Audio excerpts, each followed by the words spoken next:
When you're producing a manufactured part, you're not just building a product, you're building a process, and depending on where you are in that process, your approach to assembly might look very different. From hand placement to fully automated systems, each production stage has unique advantages, limitations, and scaling opportunities.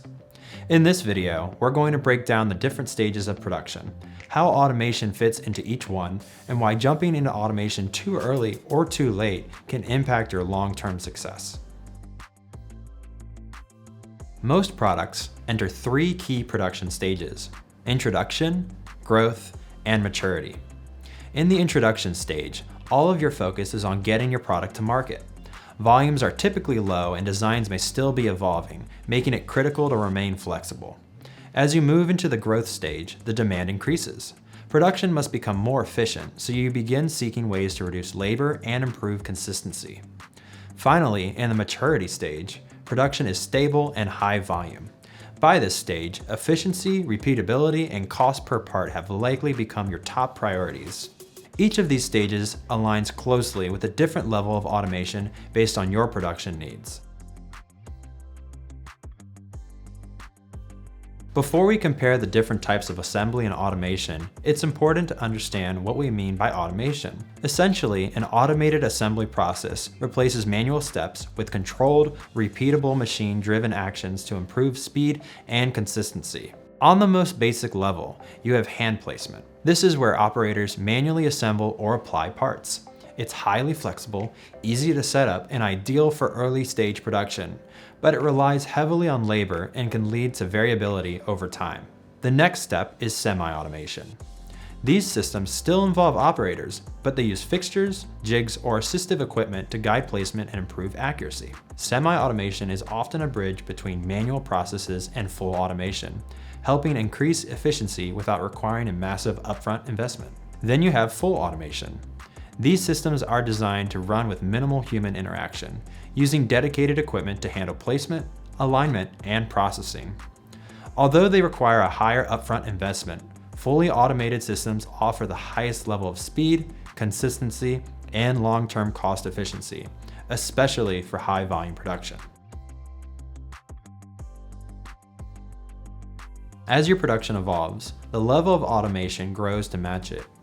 During the introduction stage, hand placement allows companies to stay flexible, make quick design changes, and avoid large upfront costs while validating a product. During the product growth stage, semi-automation is often the most fitting solution.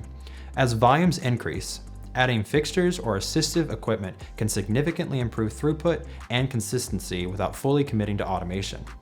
By the time you reach product maturity, full automation might make the most sense. This is because at high volumes, efficiency gains, reduced labor costs, and consistent output will justify the investment. That said, not every product follows this exact path. Some high-volume products are designed for automation from day one, while others may never require full automation. The key is understanding where you're headed so you can plan accordingly. The best designs consider both current needs and future scalability. One of the biggest mistakes you can make is to only design your part for one stage of production. It's important to adjust designs to facilitate easier production and application. Small design changes, like additional tabs, can make a big difference in efficiency and consistency. When adjusting a design for hand placement, our goal is to make the operator's job as easy and repeatable as possible. Simple features like split back liners or pull tabs can dramatically improve handling.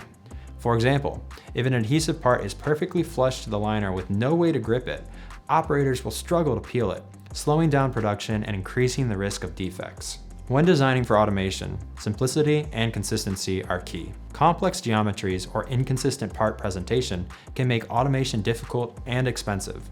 Lastly, you'll want to consider how you need your converter to supply your parts. Parts on a roll are much easier to automate than sheeted parts because they're already oriented and can be fed directly into equipment. This enables faster cycle times and more reliable placement. Ultimately, the best move when designing a new product is to create a part that works well manually today, but can transition into automation later with minimal redesign. So which approach is right for you? It ultimately comes down to your production stage, volume, and long-term goals. Hand placement is ideal for early stage production, when flexibility and low upfront cost matters most.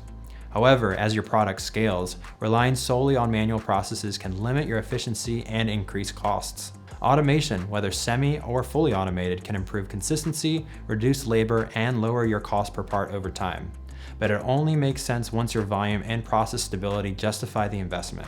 Above all else, it's essential to plan ahead. If you know your product will scale, planning for automation early can save significant time and costs down the road. If you want to learn more about automation or how to design your part for long-term production success, check out our Learning Center or reach out to us directly. Thanks for watching.